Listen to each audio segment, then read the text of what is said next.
Ahora tenemos el honor de presentarles al doctor Florian Krammer. Realmente es eso, un honor contar con él.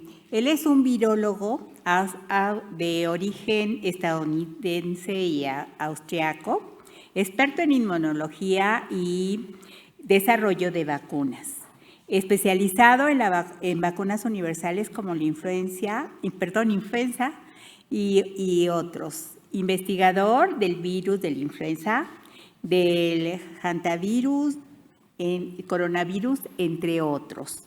Él ha publicado 450 artículos, forma parte de varios comités editoriales y es editor en jefe de la revista Bazán.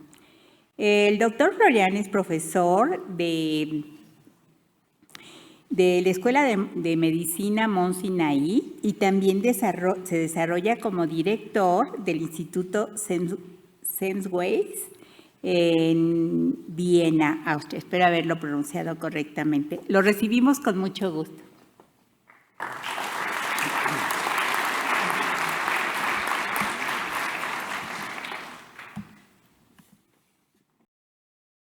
Also, thank you very much for inviting me to this fantastic symposium. We have heard from Dr. Alejandro Macias about all these different types of vaccines, vaccine platforms that have been developed for COVID-19. And we have now heard from Adolfo Garcia-Sastre why NDV or Newcastle disease virus might be really an ideal platform for developing SARS coronavirus 2 vaccines. And that's where I want to start here. So in the beginning of the pandemic, we were thinking about how to make vaccines, SARS coronavirus 2 vaccines based on Newcastle disease virus. The reason why we wanted to do that and why we were thinking about it was easy. Newcastle disease virus can be produced in eggs. It can be produced in facilities that typically make influenza virus vaccines. And initially, we didn't know if there was enough capacity to make mRNA vaccines, for example. So the idea was to use production capacity for influenza virus vaccines to make SARS-CoV-2 vaccines. And it turned out this works very well. As Adolfo has described, Newcastle disease virus can be manipulated to express different antigens. And in this case, we made it express the spike protein of SARS-CoV-2, and not just some type of spike protein, but a very stabilized hexapro version of the spike protein. And this is very nicely incorporated into the Newcastle disease virion. And this is what you see up there. This can then be grown in eggs, but also in cell culture. And then it can be used as inactivated virus, just like influenza vaccines, or as live attenuated virus. And we'll hear more about that today. And what I'll try to do is to give an overview of the immunogenicity of these vaccines. And there's 4 active developments. There's development of inactivated Newcastle disease virus vaccines for SARS-CoV-2 in Thailand and Vietnam. And I'll talk a little bit about the immunogenicity of these vaccine constructs. And then, of course, we will hear a lot about the developments in Mexico. I'm not going to cover that, but I'm also going to show 1 or 2 slides about the development that we are doing in the United States with a similar vaccine. So let me start with reviewing the immunogenicity of the inactivated version of Newcastle disease virus vaccine that expresses the spike protein. So as I said, initially we also worked with groups in Thailand, specifically GPO, which is a Thai vaccine producer, and then Mahidol University. And what they did is they produced an inactivated vaccine version of Newcastle disease virus hexapro-S. So they grew the virus, they inactivated it, and then the amount of spike protein in these preparations was quantified. And that was used for a small phase 1 study. And this is what you can see here. There were different groups, right? Initially, when you do phase 1 studies, you look at different doses. So that's exactly what they did. 1 microgram dose, 3 microgram dose, and the 10 microgram dose. And then initially it wasn't clear if an adjuvant would be needed, and so one was included in some of these groups. And then, of course, as you do with a phase 1 trial, there was a placebo control group included. The vaccine was initially given to naive individuals, 2 doses in a 4-week interval, and then 2 weeks after the second dose, analysis was done. And that's what I'm going to show you here. So what you can see here on the left side is binding antibody to the spike protein, to the S2 version of the spike protein. So that's where the RBD sits. That's a very important part of the spike protein.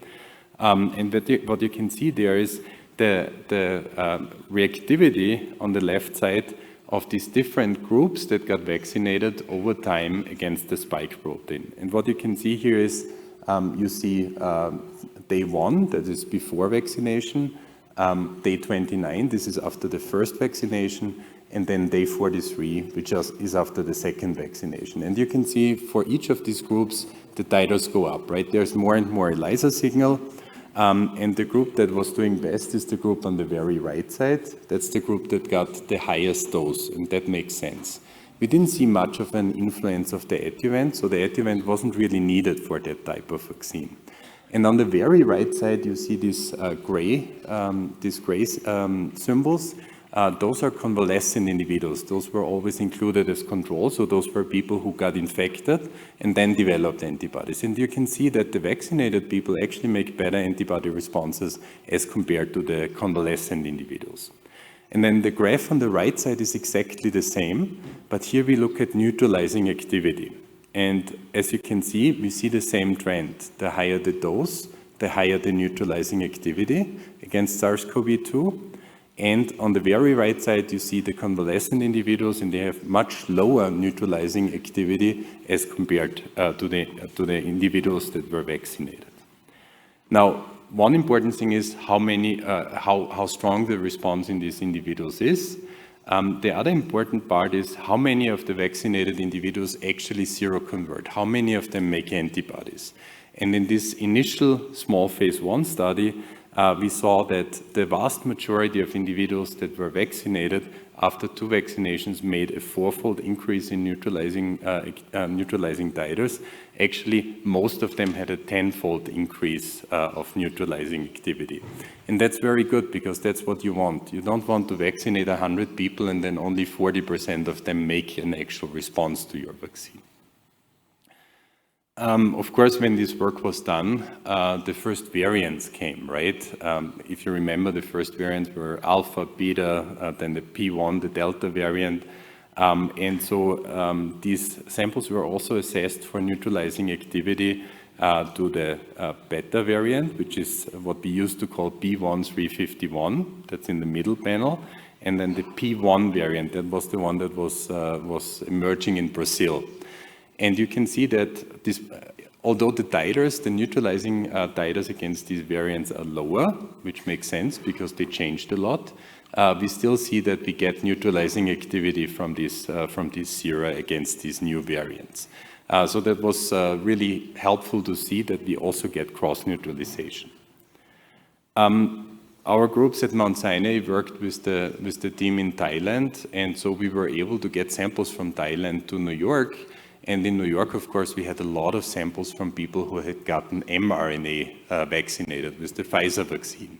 And so we wanted to do a comparison in our hands how the neutralizing activity of those vaccinated sera from the trial in Thailand would compare with what you see after Pfizer vaccination.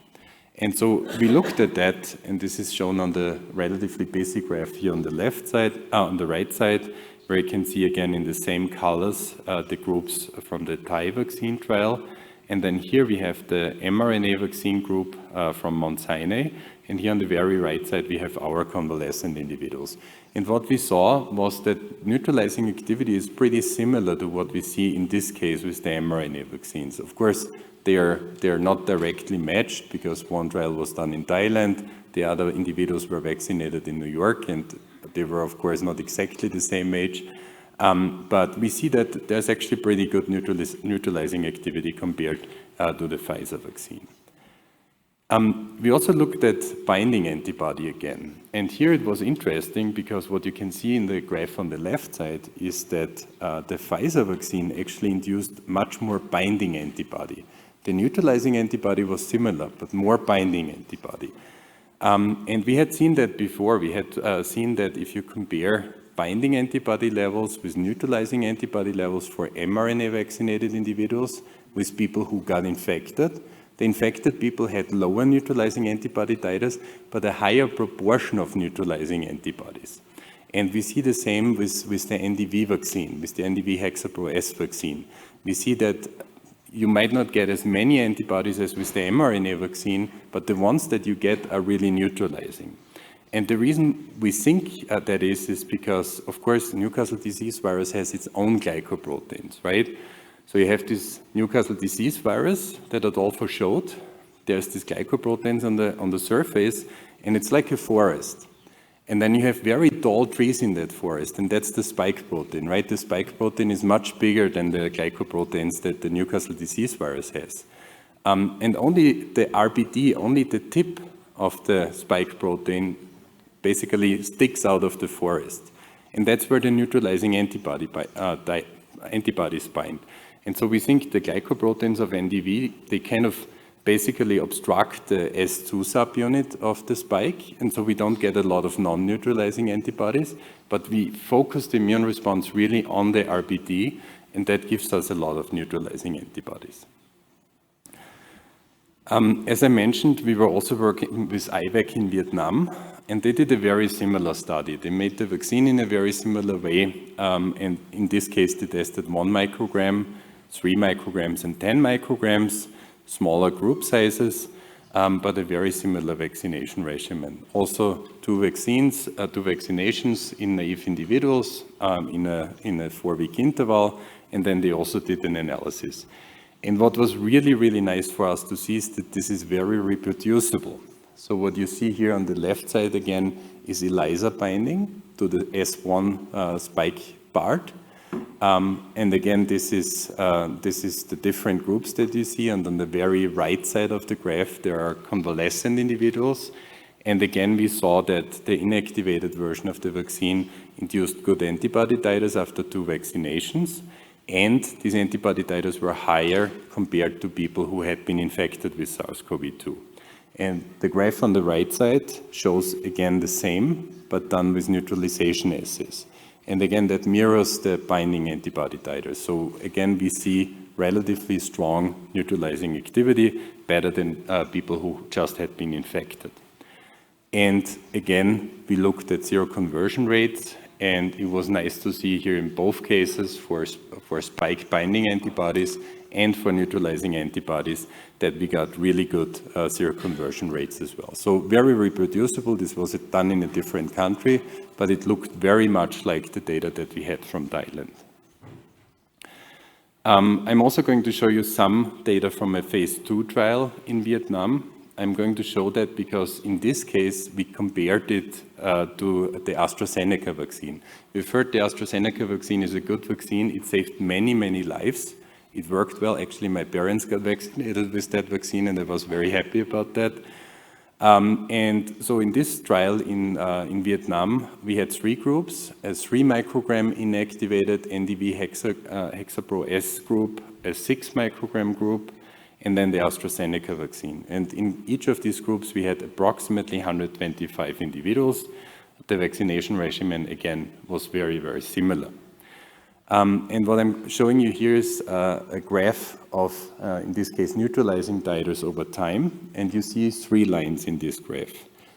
You see a red line and the green line. These are the groups that got the NDV vaccine. And then you see the purple line, and the purple line is AstraZeneca. And what you can clearly see here is that the AstraZeneca line is below the NDV lines. And that basically means that we had better immune responses as compared, better neutralizing antibody responses as compared to AstraZeneca. Of course, AstraZeneca is a virus vector that replicates, and there were high hopes that AstraZeneca would induce a lot of T cells. And we also wanted to compare our inactivated vaccine with the AstraZeneca vaccine in this case. And T cells are, of course, important, specifically when it comes to progression to severe disease, because they really protect us from that. And this is what you can see here. So you have 3 panels. The very left panel shows CD8 T cell responses in the two different NDV hexapro S groups, and then to the very right side in the AstraZeneca group. And what you can see there is that the CD8 T cell responses are actually relatively similar. The middle panel shows DFH cells. So those are really cells that are important for helping the B cells making antibody. And again, in this readout, we could see that there is pretty good comparability between the AstraZeneca vaccine and the inactivated NDV vaccine. So it seems that we actually get pretty good CD4 DFH cells as well. What you see on the very right side are CD8 T cells, and they are really hard to induce with an inactivated vaccine, so we didn't see much there. But to be fair, also for the AstraZeneca vaccine, we did not see a very strong signal in this case. But what we can say is we get a good amount of CD4 T cells, and we also get a good amount of CD4 DFH cells, which are really important for helping B cells to make antibodies. Now, the last few minutes I want to spend on the developments in the United States at Mount Sinai. And so what we set out to do there was to test, similar to Mexico, a live version of the NDV vaccine, either given intramuscularly or given intranasally. And I can show you some data from a small phase 1 trial that we were doing at Mount Sinai, and this was done by Sean Liu, who is one of our colleagues in the infectious disease department at Mount Sinai. This initial trial was relatively complicated. We had to go through a safety algorithm. And I'm going to show you data from the first few cohorts, which got a lower dose of the vaccine, and they got this vaccine either intramuscularly or intranasally, or both intramuscularly and intranasally. And I just have 2 data slides here from this initial trial.